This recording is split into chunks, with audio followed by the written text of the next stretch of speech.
I thought one of the things I liked about it is how funny it was, especially the really, really good concluding scenes. An elevator take projection.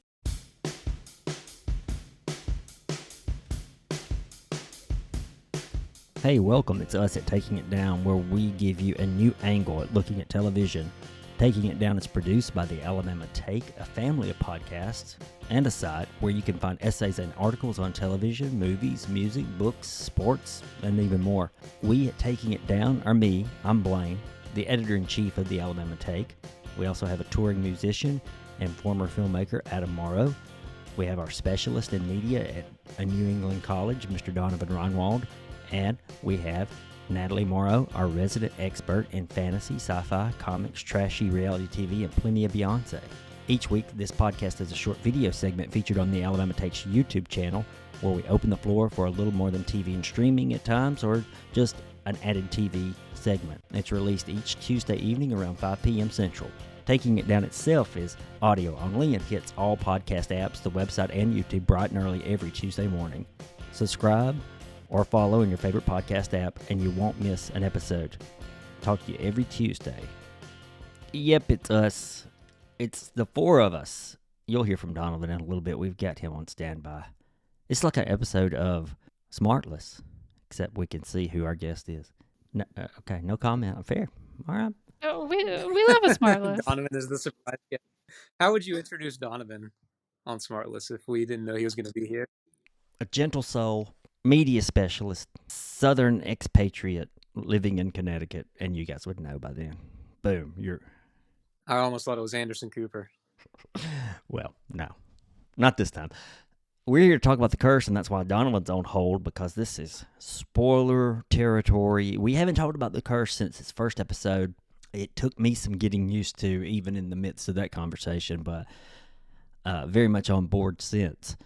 We're going to talk about the whole season. Do not listen if you haven't watched it, and it is a show that can be spoiled. Whew. I'm not going to introduce it. It's a Nathan Fielder, Emma Stone. Nathan Fielder plays Asher. Emma Stone plays his wife, Whitney. They're doing the HGTV with their friend Dougie, who's producing and filming. You know, if you're listening, you've been spoiled. Let's start here. Start at the beginning of the last episode.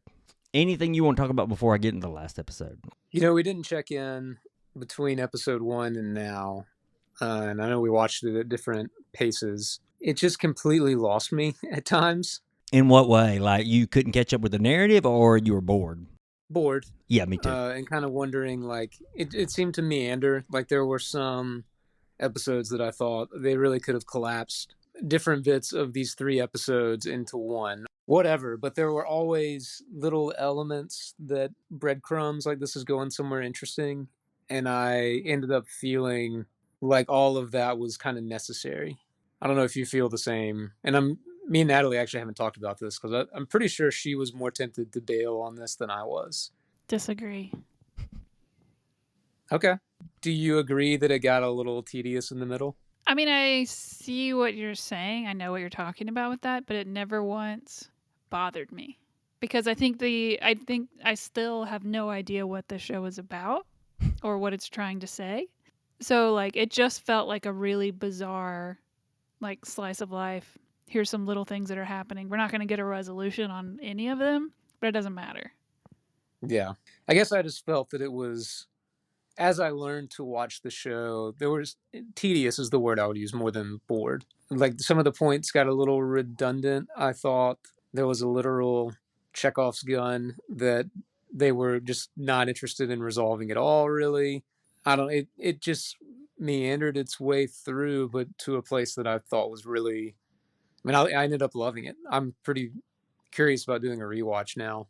I found that this show was really good, even though I spent those middle episodes on my phone a lot. Like I felt like one of those shows where you could really be on your phone and then look up and still get a really good idea of what's happening in the middle. Those last 2 episodes and the first 1 and 2 were really captivating. Nonstop, no phone at all, ever.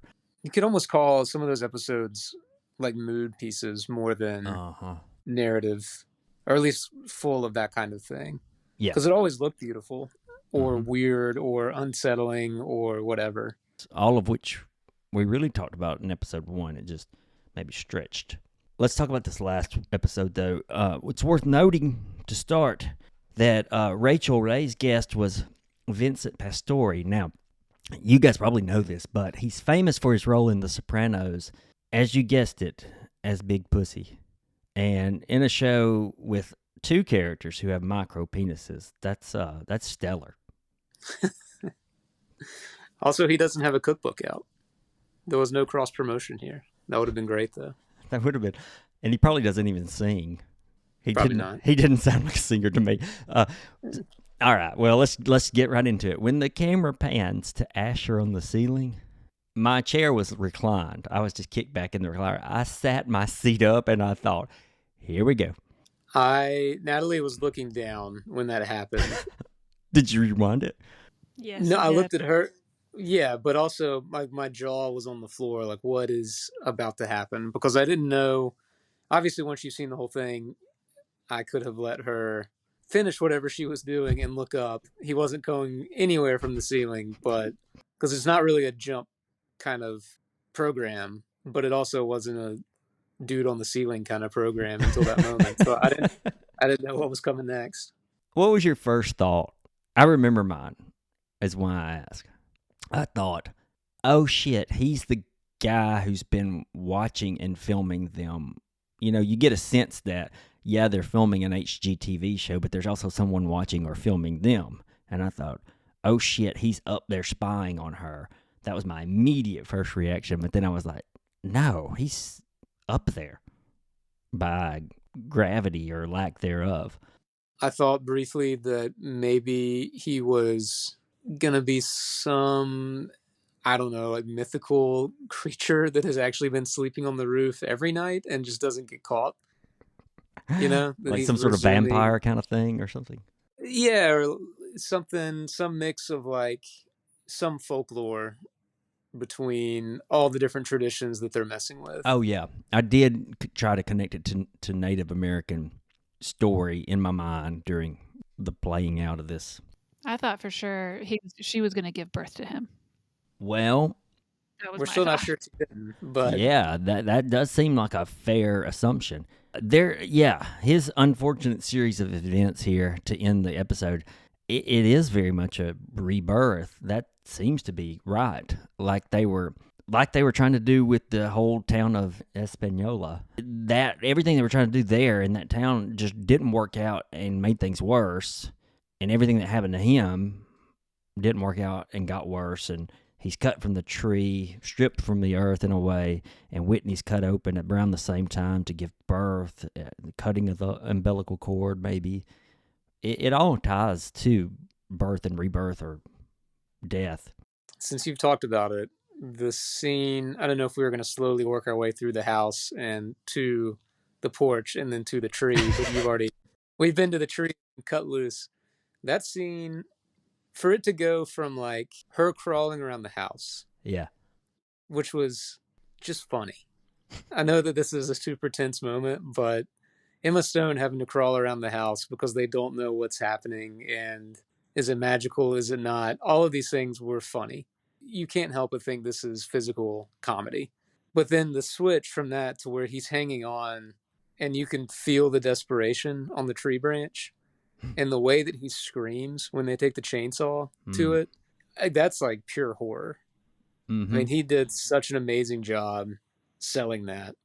Have you looked into how they filmed that at all? I mean, I haven't, but it just seems like physically that would be, he's dealing with some, however they're filming and conveying that. I don't know. I don't know what I expected out of Nathan Fielder as far as. Not that. Yeah. It was surprising because it kind of made the hair on the back of your neck stand up a little bit. It's the first time all season that he and his wife kind of worked well together. Yeah. Depending on how you view the end, like I saw somebody bring up, is it an allegory for suicide? Is this like a story that she's going to tell the child because the child won't be, how could they comprehend that that's what happened? And I read him throughout the episode as if he's kind of just stopped trying so hard, settled into himself a bit more, was kind of rolling with the punches and not trying to force any, like you were saying. But somebody also pointed out that he's real easygoing. He gives that house away. There's some things that fit the pattern of somebody who's made peace with a decision. I don't know that I buy that, but it was an interesting I think that's fair too. read. What's to be said about the two girls not having any screen time in the last episode? There's no resolution with Asher and Nala at all. There's no resolution, period. Yeah. About Well, that's anything. true. There's It also would be weird if they resolved one thing and then he floated off the earth. That was a big obvious one. What about, in episode 9, is it the next to last, the penultimate? There's someone following Whitney, and you never find out who it is. Am I correct that you never find that out? I think so. And there were even our beloved message boards. People had grabbed still frames from it, and you can see hands turning the steering wheel at one point. We're trying to figure out who is this. Some people thought it may have been her artist friend, whose name I'm blanking on right now. Kara? Well, friend, quotation marks, is what I would say. Right. Yeah, Whitney trying to ingratiate herself with her was one of my moments of contempt. I couldn't stand that with Whitney. She felt so fake and obvious with it. Kara obviously picked up on it. Emma Stone being an actor that I really like. I find them charismatic. I find her charismatic and very good at what she does. For her to be as hateable as she was in moments, like that little smile thing that she would do when trying to, it's awful. If there were a different actress in this role, would we be talking about it? Would we have stuck with the show? No, because we would just been turned off by how much we hate her. Do you think there's another actress who could do it, Nat? No, I question that maybe she's the reason that we think this was good, if we even think that this was good. Because her performance was great, but the content and the material doesn't seem to be. Oh, I loved it. I disagree with that. I think it was awesome. I don't disagree that she was the perfect casting. Though now my mind is playing the game of who else could have done it. Maybe. If not the same kind of interesting, something that would have been just as good. All the things that don't make sense. I've seen people online say thinking back to True Detective season 1 or all these other shows that people say they want them to go in some surreal direction or magical realism direction or whatever. And then this show actually does, and it drives people crazy. And they question if it was, what does it mean? Was it actually, I think it's just a piece of surrealism. Mm-hmm. Is it not a show about that really uber liberal white guilt when you pair it with stupidity? And this lack of self-awareness? I don't know that it's about that on a deep level. I think that's the surface level. Yeah. It also zigs from the title of the show, or maybe uses it as a red herring, unless the actual curse is that of being alive or being born. Different ways of thinking about that, too. Or if Nala really had a curse. Right. Is someone the curse? Dougie. Is the curse being alive? Yeah. I mean, Dougie could have been. Dougie curses him too, right? Yeah, he gets heavily involved with the idea of the curse. That's right. Who knows who the curse or what the curse is? To me, one of the big things that helped make that ending work was the last lines of the strangers standing around outside the house, and they're watching the whole thing, and one guy says to the other, "So it's for TV?" And the other guy says, "I think so." And that's how it ends, basically. Well, you get a few more images, but that's just brilliant execution and dialogue. Two strangers assuming it's just a TV trick and it's nothing important, but maybe fun to have witnessed. And then that final line being about ambiguity. I think so. I thought that was all well done. Well, even you want the people that were there to give very carefully taken police statements, and you want, our brains want it to be scientifically understood and documented, and for his suffering in that moment to have meant something in a way. But it's gonna be, they were the first, those strangers standing there, the tip of the iceberg of how this is going to be understood. Yeah. Maybe people who don't know will just assume that everybody who's there is going to have it's like the classic like psychology class trick of like the monkey suit guy running in the room. Like, well, what did you see? It's like nobody can really agree Yeah. on what they saw. Yeah. It's funny, too, that Asher, Whitney, and Dougie all wanted to shift everyone's lives so that they would be interesting for the camera. And when their lives finally became worthy of the camera, you got these two guys shrugging, like, it's for TV. I think so. Okay, shrug. Let's go home now. They did the camera trick. Right. I always love it when TV or movies take a swing, even if it does connect. But I thought this one hit a home run. It's bizarre, yeah, but, roll with it. I loved it. And Benny Safdie even said that a second season isn't off the table. And I think that may even be bolder than the damn ending. If they tried that, that would be insane. What the hell? I mean, I'm compelled by what they would do. I'm interested to see it because this was such a, I don't know, everything. It'd be really easy to, like, how many shows at this point is there a theory that it was a dream at the end? Oh, yeah. Yeah. I mean, that's like a tired. Breaking Bad had a really strong argument for it. I think this one, you kind of wonder who is the dreamer. It could be Asher or Whit there at the end, or I don't know. I think you're just supposed to take it all at the surrealist face value, don't you think? Yeah. Well, yeah.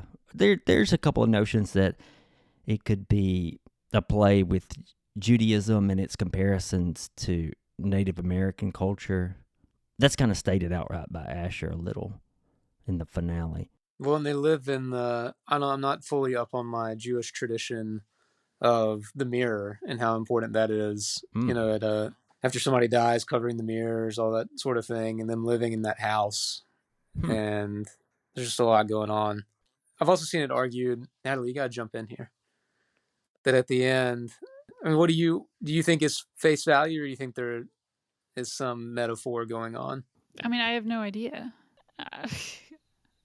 Yeah, so you're kind of there you on the go. line of like Emma Stone was great and the story was okay. I'm not going to think any more about it. I think but maybe. It feels like it's, okay, if you take the last episode out, which I know you can't do, but up to that point, this is a show that is an hour's worth of television that I'm not mad about. I'm not fully entertained.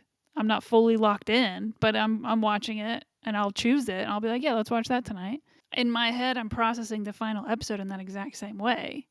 I'm just like, oh, that's a thing that I'm not, there's no emotional reaction for me in watch, even though it was like a shocking ending and it was scary and stressful, I didn't feel any of those things. So I was just like, this is what's on the television today. This guy is on the ceiling.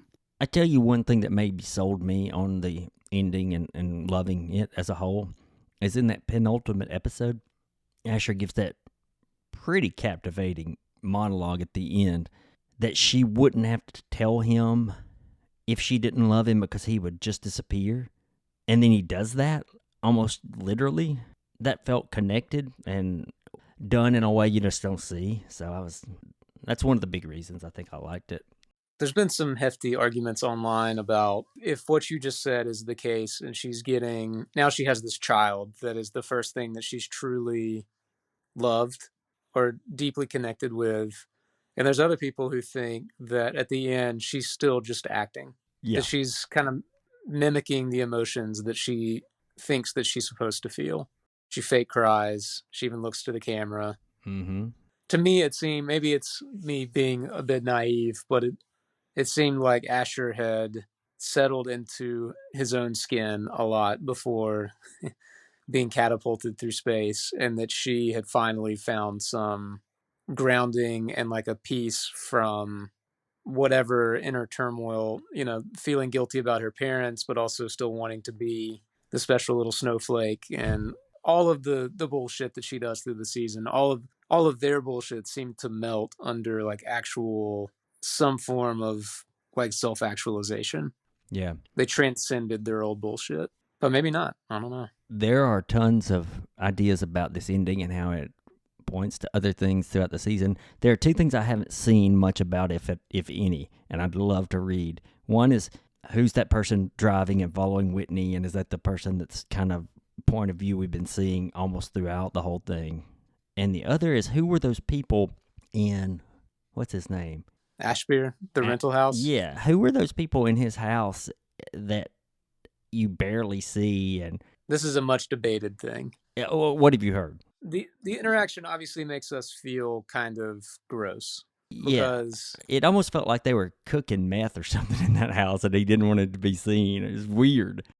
well, there's so many reads you can get on it, and obviously one that is just objectively true is Asher had, in a way, like commodified this guy's emotional response into something that was supposed to be a gift for wit, and that's really pretty gross. So that's just like objectively true. Which is what they've done throughout the with their HGTV show. Let's use these people's. I mean, the opening scene is trying to get that woman to cry. Right, and the only improvement here is that there's not a camera, and so we're supposed to feel like slightly better about it.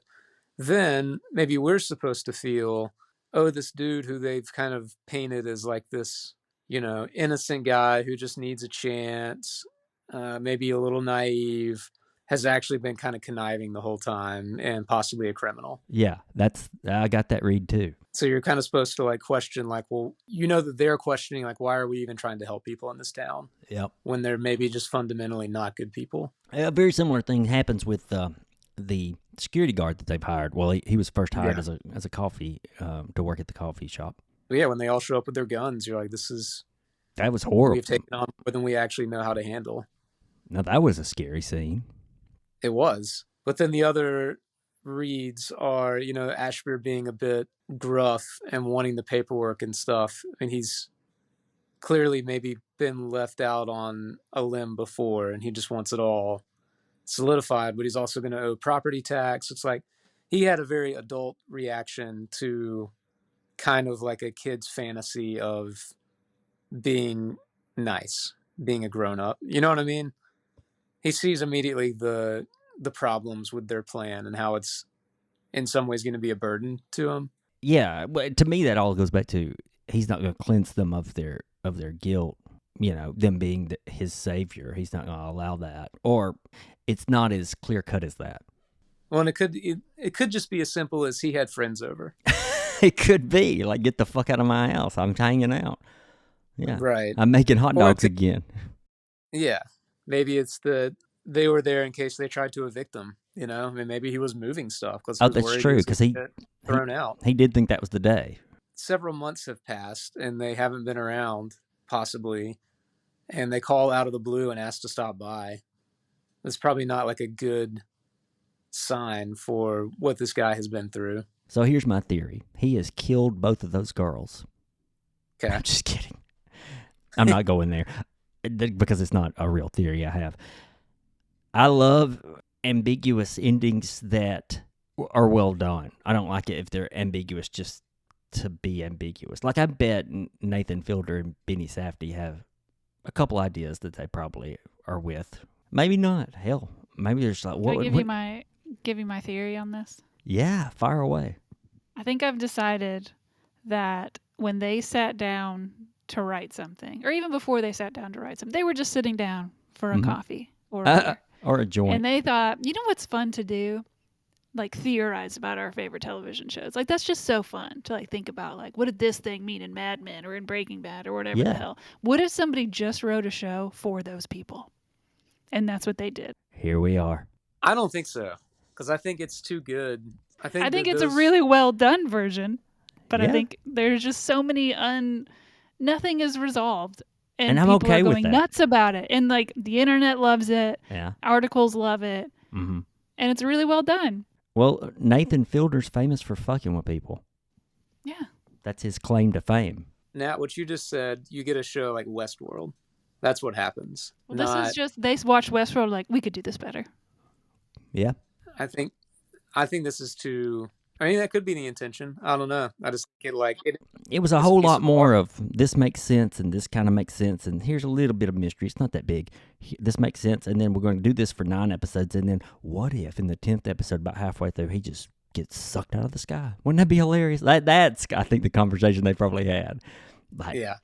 Let's fuck with these idiotic white savior people and at the very end, just let dude get sucked out of the sky. Wouldn't that be great? When she tried to pull him down from the ceiling, Yeah. and they were both hanging there, just looking insane, and you understood Yes. like the physics of the situation, Yes. which I love. I love when shows do the thing that I think like, oh, you should test this theory to find out how these new rules work. Yeah. And they immediately did it. I love that. But I also, that image of them hanging there between the opposing forces of gravity, Mm-hmm. I thought, literally had the thought, this is what I wanted True Detective Season 1's ending to be like. Yeah. For something truly weird to happen.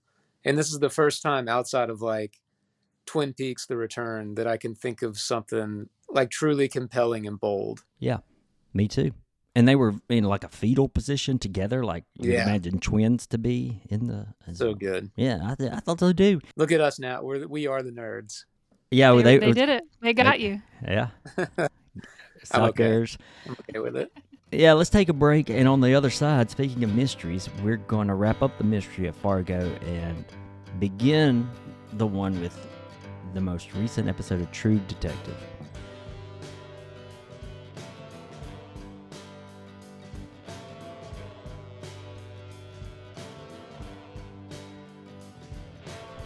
Oh boy, here we are back. We've got a couple of we got a handful here. We're gonna talk the ending and the beginning. Ending of Fargo.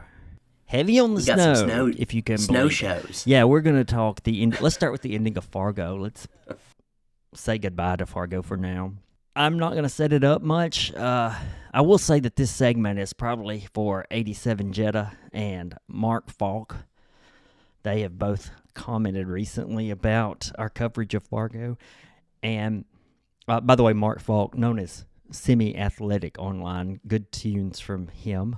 No setup because we're at the end. It's Fargo, it's the ending. Dot makes her escape.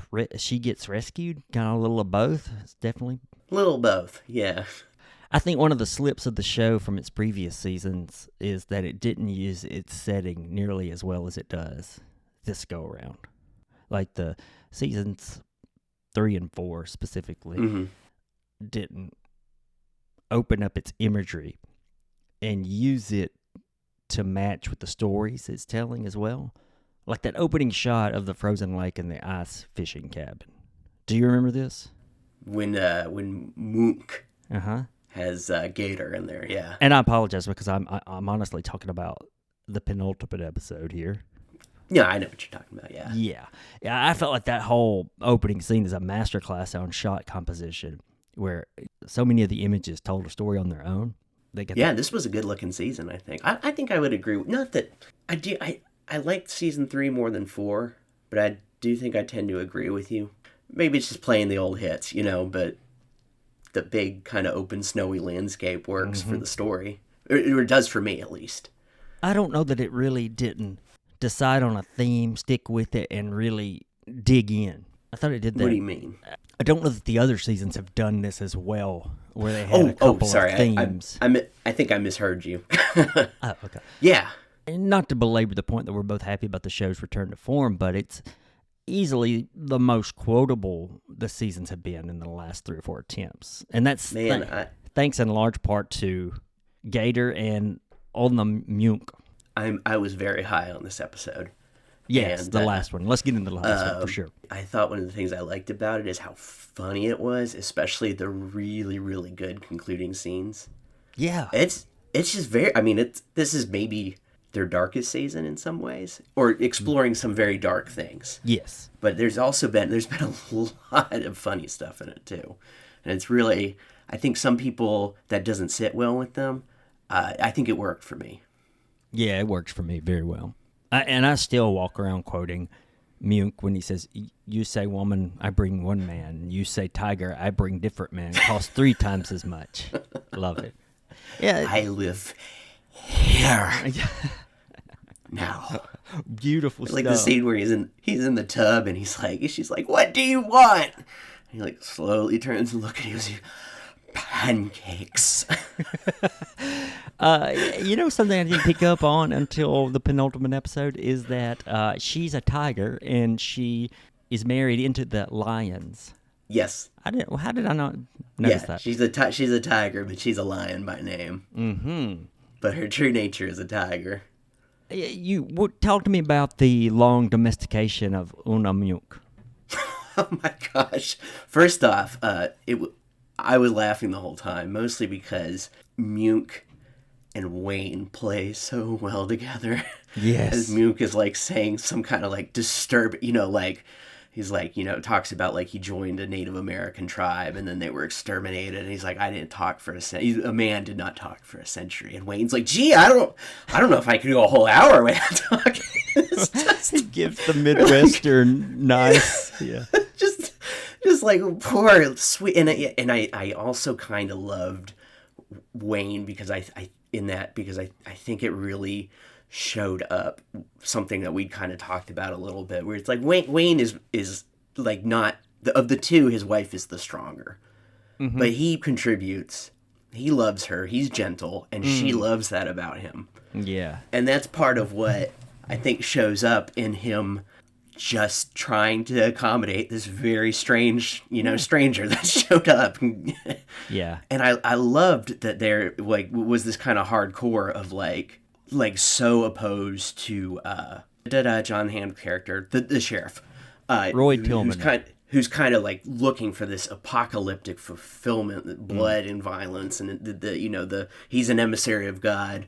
It's almost anticlimax because it's nothing more than like Mjuk kind of being talked out of maybe killing or hurting Mrs. Lyon, Dot, and just some simple decency having a powerful effect on him. I don't know. I loved Dot making common cause with him. Yeah. And it went all the way back to the sin eating. It was great. I thought it was a great coda, and I will say I'm a little impressed with myself. When he showed up, I thought, wow, this is really kind of like the ending of No Country for Old Men when Sugar shows up at Lewin Moss's house. But it's flipped. And then the New York Times critics said the same thing. And I was like, oh, okay. I feel pretty... But I do feel like... And they contended, the New York Times critic contended that this season is very much in conversation in many ways with No Country for Old Men, but kind of inverting the characters in a lot of ways. The sheriff is the evil. Yeah. And I really... Because, like, that scene in No Country for Old Men is so great, right? Like, all Moss's, she's like, you decided, you made your choice, I'm not playing along with you. And then, so his mind's already made up, Sugar's, but Mjunk's apparently can be changed. He hasn't made his choice yet. Yeah. He can help make those biscuits. And as tough and wonderful as Dottie is, being made tougher through her experiences, it was her gentleness that brought Mjuk back around to humanity. Yes. It wasn't violence. It wasn't traditional kind. Well, I say maybe like masculine strength, the kind that Tillman would approve. It was choosing to be with a family that she loves and that loves her, and then not being afraid to share that. And biscuits. Man, that guy that I can't remember his name off the top, but that guy who Sam plays Mjuk, Spruill. He did such a good job. Like, just the awkward fumbling as he's like stirring the biscuits. The shot of him smiling to end the season is a lot like when I eat biscuits. I feel it. A man ate fleas. That's a tough life. I know. That's a tough one. Then you know what? Now that I think of it, that is very reminiscent of Raising Arizona jail scene, where when they didn't have food, they ate sand. You ate sand. Yes. Remember that? Because it would be like eating a flea would be almost like trying to eat sand. Yes. It's not enough protein, probably. I did love that. Now, I was talking about the thematic depth. I think that they chose to. I picked one thread early in the season, and I thought that was going to be the only major thread about abuse versus the power of women. And instead, what that was doing, I think, this is my opinion, that it was a season about debt and in any form, monetary and what we owe others, and debt collecting, and the debts women are supposedly born with, by these people who are in the patriarchy, sin eating is a way of taking someone's Yeah. debt. It was all about debt, and then that factors into the abuse that women get, sometimes quite physical, because their abusers may think that they owe them something that's not true at all. Yeah, and I think Dot made it very literal, where she's like, people always say debts need to be paid. And she's like, why is that? Why can't debts be forgiven? Yeah, she does. Yeah, it's on the nose toward the end, and it was a little pat. Her dialogue was a little too. It wasn't simplified, but it verged on the edge of being too hand-holding, but still great. I do think that you're right in that a lot of this season was what do people owe to each other? What do you actually owe to each other? Even with the state trooper being killed, just lots of little things, like even with like Mrs. Lyon, who is still terrible. I would like to go on the record being a debt collector who can call Bill Barr to have an enemy's ranch raided. You didn't think that was Clinton? Oh, that was Bill Barr. So someone actually asked Yeah, that makes more Noah sense. Hawley, like, it's supposed to be Bill Barr, right? And he's like, yeah. Oh, okay, yeah, that makes Because a lot more she's sense. she's the biggest donor to the Federalist Society. Yeah, and So and she's then she pulling says, the "I'm gonna strings. have to call the orange bastard or something like that." the that orange makes a lot- idiot. Yeah, the orange idiot. What is the point of being a billionaire if you can't have someone murdered? I mean, that's a fine question, right? But I did like how much, like, I didn't like her. But she decided that maybe she owed something to Dot, even though Dot wasn't asking for anything, which I thought was interesting. And also just it always seems like she's just come back from a 3-martini lunch. Yes, she did. She was well played. She was good. I think I saw one review where she was overdoing. Jessica Jason Leigh was overdoing it, but I didn't think so. I thought it fit perfectly. I thought it was funny. That's exactly how those people act. Yeah. Even the end where she's like, no one's gonna, my girl. And Yeah. Dot hugs her, and she's like, they're there. Like, the hug is just going on too long. Doesn't want that. I think a big thing, too, is, like, look at Roy. Like, he thinks he's owed something. Mm-hmm. He thinks he's owed, and he's truly weak. He says the most I ever felt was for that woman. And then he decides he has to kill her. He's weak. Mm-hmm. He believes that he's owed things by his wives, the women in his life, his son, even calling other people to come die in some battle over nothing over nothing. Yeah, it was interesting that he felt emotions or acknowledged that he did, and then that was, I've got to cut that out, or I can't have those. Yeah. I've got to put a stop to what's causing those emotions. A lot about the haves and have-nots, and Oh, definitely. how we can choose to look at and treat people who have and have not, including women. Mm-hmm. And sometimes the haves are the people who have religion with Roy. A lot of really good supplementary themes, and then the big ones. I thought it was a really good season of TV all around. I found it enjoyable. I also found it took some big swings, and I think it mostly hit. I think that kind of with Fargo, like, the nature of the beast is that it is kind of taking big swings and they don't all connect. But I think this season a lot did. I think a lot. This was a show like not that season 4 was horrible, but this one, it was like, okay, every week, Wednesday I get to sit down and like, I want to, I get to see what else is going to happen here. I can remember thinking, watching this episode, that when she opens the door to come home and Una Muke's sitting there talking to Wayne, I thought, wait, do we need this much of a resolution? And then I thought, well, yeah, I think we do. Here we go. Let's see what happens. And I quickly remembered that, oh, yeah, we went to Wales in 1522 or whatever it was. So, yeah, maybe we need a little bit more on that, which is perfect. It did so. Oh, it worked for me. I was really afraid right up until the end, and that was just going to be a weird thing that the show did that I liked but didn't really matter. Yeah, but it did. And I think it tied it right back in. And I like how Una Muke could have been the guy who did the sin eating, or that was one of his ancestors. Is just, that's perfect. Yeah. Let's shift gears into more odd territory. This is just, I think for Fargo I said, like, I'm a simple man and I like simple things. Uh-huh. for True Detective, Night Country, is it even good? Probably, but it's just doing things I like. I'm a simple man. Oh, yeah. It's scratching me where I itch. True Detective Night Exactly. Country. True Detective's back on HBO still, this time with a new writer and showrunner. No Nick Pizzolatto, who wrote and ran the first 3 seasons. Instead, it's Isa Lopez, and it could be for the better. It could be. We'll see. The season is set in the fictional town of Ennis, Alaska. We've got Jodie Foster as Liz Danvers. She's the primary police officer, the detective, investigating a mysterious disappearance of workers and scientists in a research lab in the North Pole.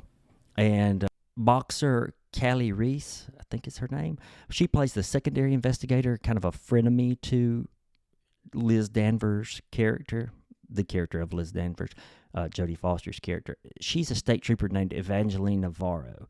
Now, if that's all you want to know, we're about to spoil the first episode. We are going to be running a week behind on these because we record on Sunday afternoon. So maybe you're caught up. I'm going to start with saying John Hawkes is totally one of my favorite That Guy actors. He's in a lot of HBO works, but I love seeing him. And if you think he can't do it all, if you believe, oh, he only does one note kind of stuff, nope. Check out Michael Mann's version of Miami Vice, that movie. Who is he in that? Well, that's the thing, right? So he has I've seen that movie. I honestly don't remember him in they it. pull him over on a overpass, and he has a short scene, but he's a crook, Okay. coked up criminal. And then compare that to the redneck, homely guy in Winter's Bone versus his Jewish companion buddy character in Deadwood. And then this, I mean, I could go on if I could think of a couple more examples, but everything he's in, he just elevates. He is good in Winter's Bone. I like him Super very good. much in that. Yeah. Super good. And here, too. Good stuff he here. is. And he's doing something Say- different. It's Yeah. It's new. Granted, what he does is nuanced. It's not like incredibly broad, but here he's a little misogynist, not so good of a dad, but Yeah. also just a normal beer drinking kind of police officer. He's just painting his his living room blue for his Russian mail order. Or his bride. Russian mail order bride, which he insists she's not. Does that really exist? Is that really a thing? I mean, based on my understanding of season 2 of The Wire, yes. Oh, I've seen The Wire. I questioned it then, too. All right, let's dive into it. Let's go here. Thoughts on She's Awake? You know, Blaine, I'm a simple man. You give me a well-acted, well-shot show that's playing around with, like, The Thing, which is one of my favorite, the John Carpenter Thing, one of my favorite movies. Yeah, this which one's nodding, too. The director explicitly said, yeah, like, I wouldn't rewatch that. Good. And yeah, I wouldn't watch Silence of the Lambs. Like this, like, and then you keep throwing in flashes of supernatural horror. Sign my ass up. A ghost shows you where the 3 scientists are frozen naked in a block of ice? Hell yeah.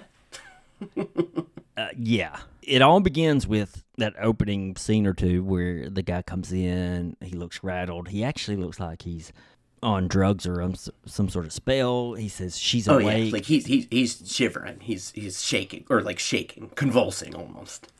That's how it kicks off. Now, the one way this season could let me down is if that mystery is solely revolved around that polar bear you see in town later, missing an eye, that's going to be disappointing if it's connected in a literal way. This show is all in on its mystical and supernatural this time. It's not holding back. It's not a question of, is that part of the narrative here? There aren't hints or allusions because we have Fiona Shaw's character not just talking to a dead lover walking around without shoes in the snow, but also not even being alarmed that she's talking to a dead lover. Yeah, I love that. But he's dead. I know. Yeah, exactly. That's what we see around here. Was the impression I got.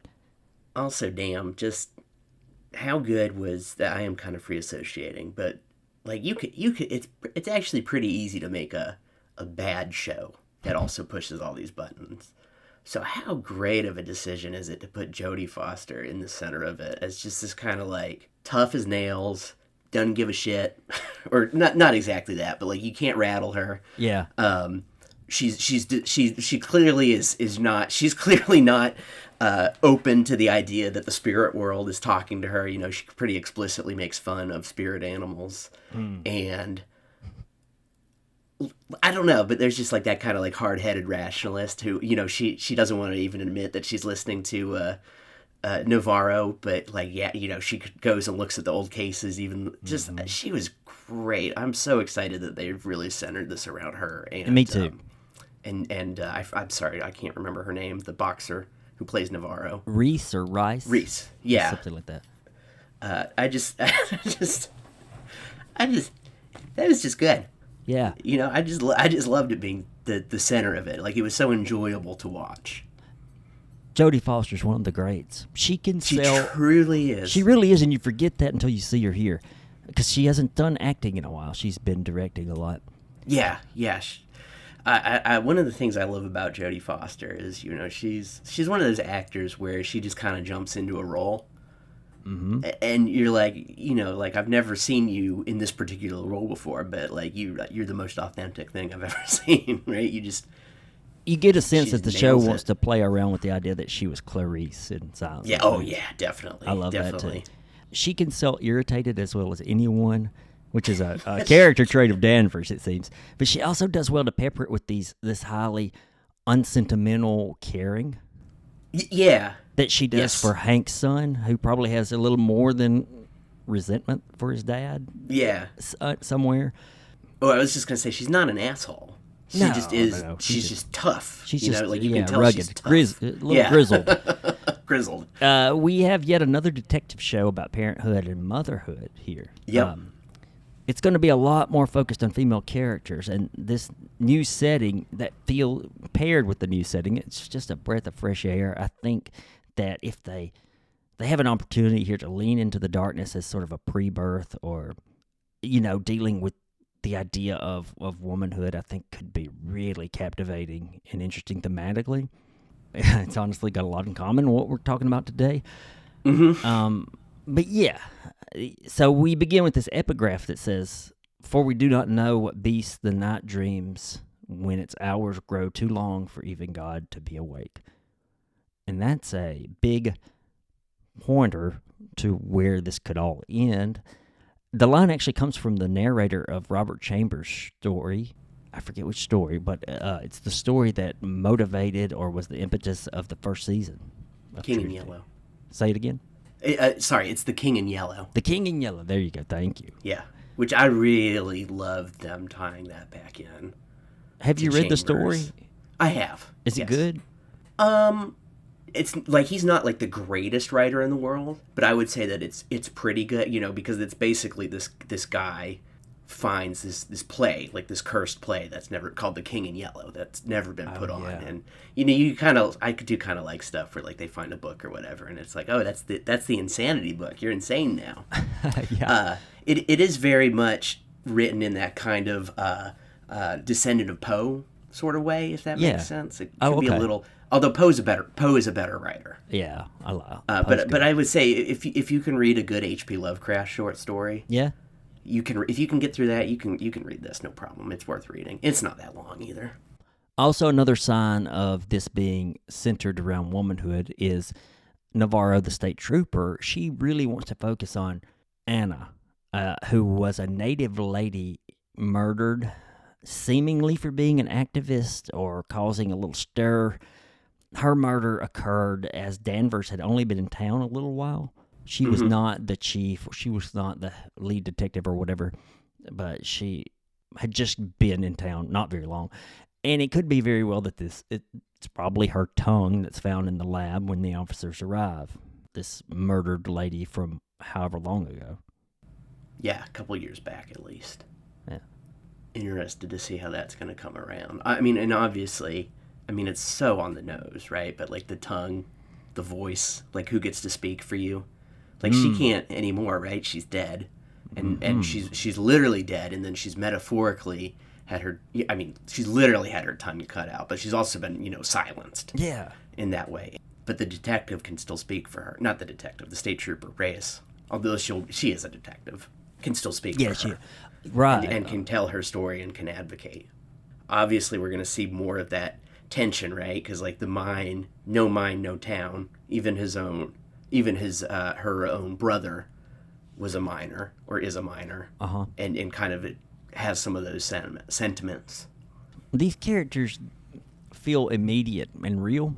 And I think a lot of good shows do this. A lot of maybe just HBO shows, but good shows do this, where they drop past storylines in their dialogue, even at this season around, the dialogue's not necessarily as elevated as we've heard in the past. But we get the example of Hank and his son. You could have picked up on their relationship as kind of strained anyway, but Danvers makes it a point to take a jab at Hank about it. It helps paint her as crotchety, but it also gives you a sense of Hank's past and lets you know his son, who's also a co-worker, almost said sheriff, but also a police officer. They got issues. It's well done. It's played. It's done again when Danvers apologizes for not being as good as her husband would have wanted for their stepdaughter. And I just assumed that was her daughter for quite a few scenes, and then she says that, and you're like, oh, okay, so there's a little layering here. Yeah. It's just well done enough to make me want to pay attention without causing me to feel lost. I felt that for an introductory episode, the written and directed by being the same person, I think, is usually a good sign when it comes to True Detective. Mm-hmm. And I thought she established really, really well. I thought the writing. I'm glad that she's not trying. Pizzolatto had his own style of writing, especially for the first season. It's fine that she's not trying to imitate that. I don't think she should. I think that what she did was just really solid. And yeah, there's pretty much not a wasted scene here, because it's either establishing our mystery or it's establishing our characters in one way or the other. Very true. It was good. I mean, just as this is I don't know what's going to happen with the 6 episodes, so the next 5 episodes. Yeah. But this is a very good way to start a series. Right? Short and sweet, too. Yeah. Do you have any concern that it's too easily going to be Hank involved? John Hawkes' character. I mean, a good detective series kind of wants you to think that in the first episode, but surely that's not the case, right? I would be surprised. And if he is, he is. But I don't think so. Yeah, I don't know. I don't know. He had the case. Yeah, he did have the case, right? He had the files. Yeah. He didn't want to give them up. It's got a ton of files. Yeah. Speaking of other seasons, Danvers lays out the pictures in a spiral fashion, not unlike we've seen the show do a few times. Another opinion I have going forward, because we just had the first episode under our belts, you don't cast Fiona Shaw just to have her follow dead folks, lead the police to an icy grave, and then she's going to go away. No, I don't think so. You're right with that one. Did she give you Log Lady vibes if the Log Lady wasn't as terse? Absolutely. Just between the the gutting the deer, or no, it was like a wolf. It was a wolf. Gutting the wolf. And then she's obviously just kind of trying to ignore this apparition that she's seeing. Yeah. I guess it was her matter-of-factness about seeing a ghost and not explaining Flinty, it. Even when she goes and follows him, it seems kind of all right, okay, gotta get this over with, It's totally, she's good. Yeah. I liked it. It worked for me. The setting's a stroke of brilliance, especially if it's not just chosen for atmosphere. And it doesn't seem like it is with the native people. I really like the setting. When I first heard about it, I was like, oh, it's just like 30 Days of Night, have you ever heard of that? Yeah. It was a movie and a comic. It's not very good. But the same premise being it's all dark all the time. But I think immediately they've made it much more interesting. There's also Insomnia. I remember that one from Robin Williams and Al Pacino. Yeah, that's a good one. Yeah, it was pretty good. Yeah. But I love. But they were in all daylight, right? Yeah, it's all daylight. Yeah, it's the flip of that. Okay. But it's like I think I read. I think this was in some review I read. Maybe it was The Ringer, where they were like, the BoJack Horseman character, kind of based on Nick Pizzolatto, says at one point the darkness is a metaphor for darkness. But I feel But I feel like in this case, the darkness is a metaphor for darkness, and that's really working for me. Yeah. And kind of like in this altered, I mean, like, you're almost in like this altered state when the sun doesn't come up, when you're dark all the time. Yeah, you're hibernating. You're half dead. You're gonna get reborn. Exactly. It's or like it's the kind of thing where, I mean, I don't want to like put words in the series' mouth, but like you are more in tune to the less quote unquote like rational sides of things. Even if you want to look at like, like the sun is man and reason, right? And the night, it can be identified with female and unreason, right? And in these kind of sexist, misogynist tellings, and I see that there's kind of a, I think I'm probably reading too much into it, but I see kind of a claiming of that, especially centering it on the women so explicitly. I do, yes, and I think it's going to be great when Sheriff Roy Tillman shows up and tries to rope them all into voting for him. Put them into line. Yeah, yes. He's going to come in and, he's going to call someone welfare queens and beta males. All right. Well, with one episode, that's about all we can say. I look forward to watching this for sure. And probably big more thumbs to come. up. Good right out of the gate. Hopefully continues on this, but very strong debut showing. Yeah, I thought so too. Really, really strong, really promising. All right, well, that's it for this week. Follow us online, find us on social media, say hello, follow the podcast itself, and we'll talk to you next Tuesday.